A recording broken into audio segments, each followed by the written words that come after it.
Olá, como vão vocês? Aqui estamos outra vez para dar uma palavrinha. Agora nós vamos dar uma palavrinha sobre perda de memória, né? Essa é uma das queixas que mais chegam no consultório.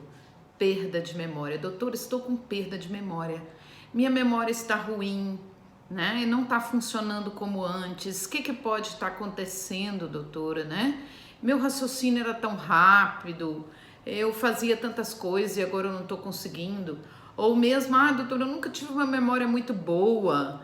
Eu sempre tive dificuldade na escola, estudava e não conseguia ir bem na escola como eu gostaria, né? Não de acordo com o tanto que eu estudava. Muito bem, é sobre isso que nós vamos falar hoje aqui, nesse momento, né? Primeiro a gente precisa saber como que funciona a memória, né? De que maneira ela funciona, certo?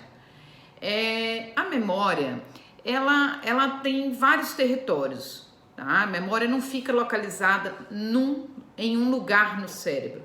Você tem um lugar que é mais para memória para fatos recentes, outra para memória para fatos antigos, que é o hipocampo, né? E você tem a memória executiva, que é aquela memória imediata, que está mais no lobo frontal, que é aquela que fala assim, eu guardo o número do telefone, eu guardo uma tarefa que eu tenho que fazer, eu falo que eu tenho que ligar para alguém e tudo, e vou eliminando esses dados à medida que eu vou fazendo as coisas. Isso me torna mais eficiente, certo? Porque eu posso fazer várias tarefas e ir armazenando temporariamente conforme a prioridade que aquela tarefa tem, certo? Muito bem.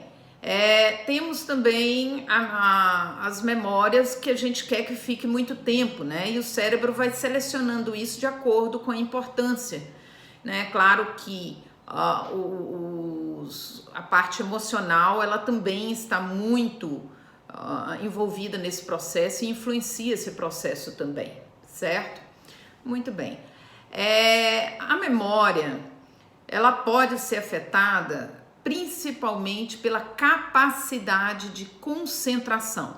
Quanto mais eu tenho capacidade de foco e concentração, maior capacidade eu tenho para reter informações, né? Então, às vezes, não é porque você tem perda de memória, mas porque você está com a capacidade de concentração e foco de concentração inadequada, ok? Uma outra coisa muito interessante que a gente tem que falar é que a memória, por exemplo, ela é constituída principalmente durante o sono. O sono, ele é um processo anabólico. O que quer dizer? A gente constrói tudo aquilo que a gente gastou durante o dia. Então, as memórias também, elas são construídas dessa maneira, tá? O sono, ele tem um papel fundamental nisso aí. Então, o sono de má qualidade também vai influenciar de uma maneira negativa, né, na construção de uma memória boa, tá certo? Outra coisa, o que é o cérebro? O cérebro é um emaranhado de fios elétricos, certo? E tudo ali é eletricidade, tudo são descargas que estão acontecendo, ok?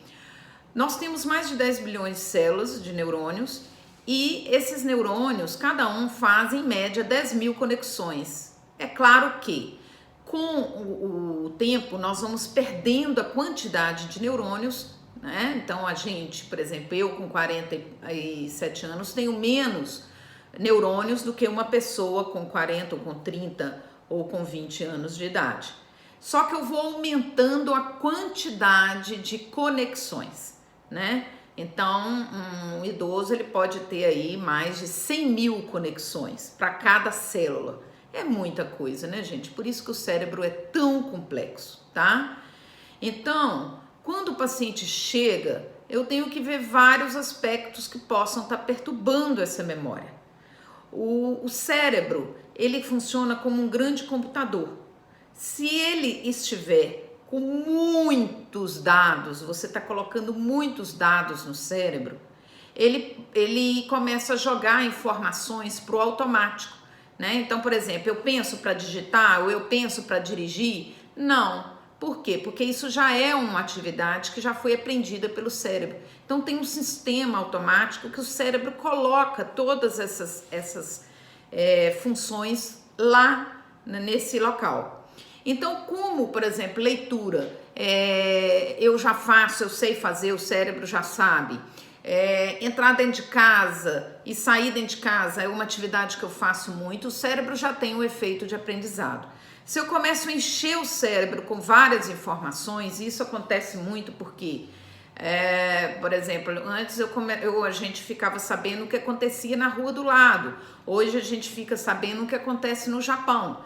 Então é um fluxo de informações muito grande e a gente não está filtrando essas informações. Então a gente coloca todas essas informações e aí o cérebro fica tentando arrumar saída, solução para esses problemas que a gente vai colocando. Então é como se fosse um grande computador. Você vai ocupando todos essa função superior, né, cognitiva superior. Aí o cérebro vai pegando tudo que é automático, aliás, tudo que ele já sabe fazer, ele vai jogando no automático. Então, se eu leio uma página, como ler já é uma atividade que ele já sabe, ele joga no automático. Aí o paciente chega e fala, doutor, eu chego no final da página e eu não sei o que eu li, eu não estou conseguindo reter a informação.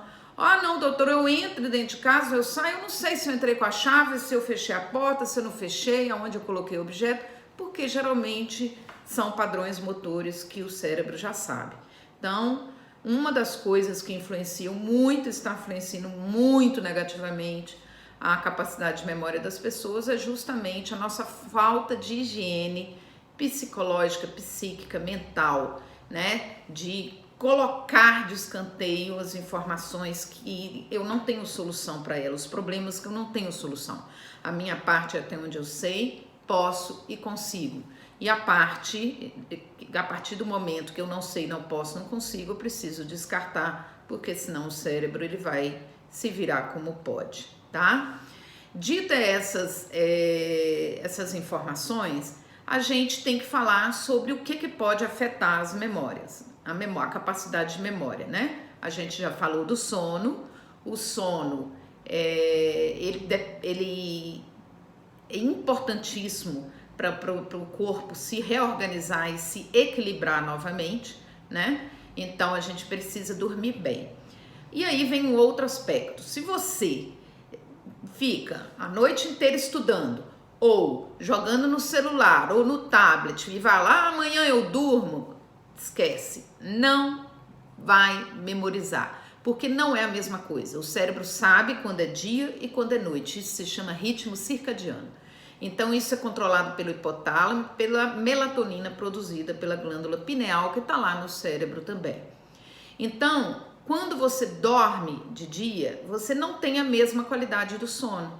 O sono da noite, ele é feito em fases. Então, você começa na fase 1, 2, 3, 4, aprofunda, volta, 3, 2, REM, volta de novo, 2, 3, 4 e volta. Bem, cada ciclo desse demora em média 60 minutos.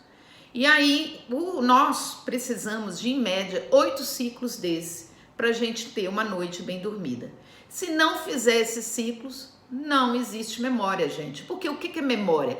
Memória é um circuito que se forma, um circuito reverberante que fica em círculo, tá? A memória, aquele dado, fica ali reverberando naquele circuito. Esses circuitos, que dependem de novas conexões, ele só é formado durante o sono. Então não adianta falar que eu vou passar a noite inteira estudando, que eu vou lembrar, que depois você vai esquecer, porque a sua memória ela não vai ser de boa qualidade, ok? O sono do dia, como não obedece o ritmo circadiano, você tem micro despertares. Então você vai, fase 2, 3, volta para 1.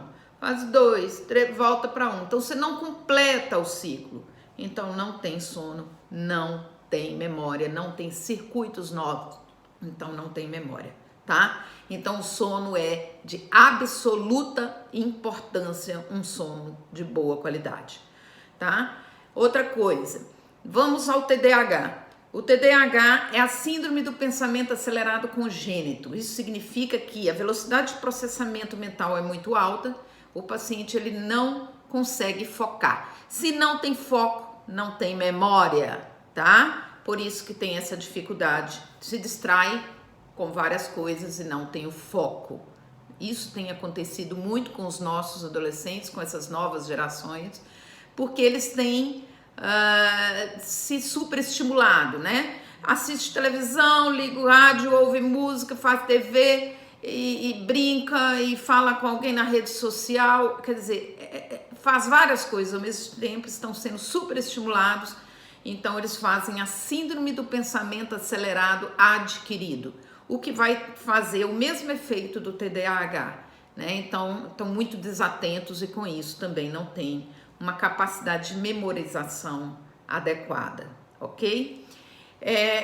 Outras causas que nós temos aí o uso abusivo de bebida alcoólica. O álcool, ele é neurotóxico, então ele faz morte celular. Então, um cérebro de um paciente alcoólatra é um cérebro mais atrofiado. Obviamente, ele vai prejudicar não só a capacidade de memória, mas também a capacidade cognitiva, né, em várias áreas cognitivas, diminuindo assim a inteligência também. Então, gente, na hora de uma intoxicação alcoólica, nós perdemos vários neurônios, tem que ficar bem ciente disso, tá? O tabagismo também diminui a qualidade, a quantidade de oxigênio que chega no cérebro, o que pode fazer também uma diminuição acentuada da sua capacidade de memorização, tá? Drogas ilícitas também, elas são neurotóxicas, tá? Já foi provado que também a maconha também, ela tem esse efeito neurotóxico e ela emburrece o paciente, sim, ela diminui a capacidade cognitiva e diminui a capacidade de memorização também. Então, todas as drogas ilícitas têm esse tipo de efeito. As drogas que a gente usa como medicamento para tratamento das doenças, nós temos todas as drogas que são sedativas do sistema nervoso central. Então, por exemplo, epilepsia. Epilepsia, você tem ali um grupo de células que estão com uma excitabilidade muito grande. Então, para eu não deixar o paciente ter crise, eu preciso usar medicamentos que eles têm um efeito sedativo em cima daquelas células, né? Para elas diminuírem a excitabilidade.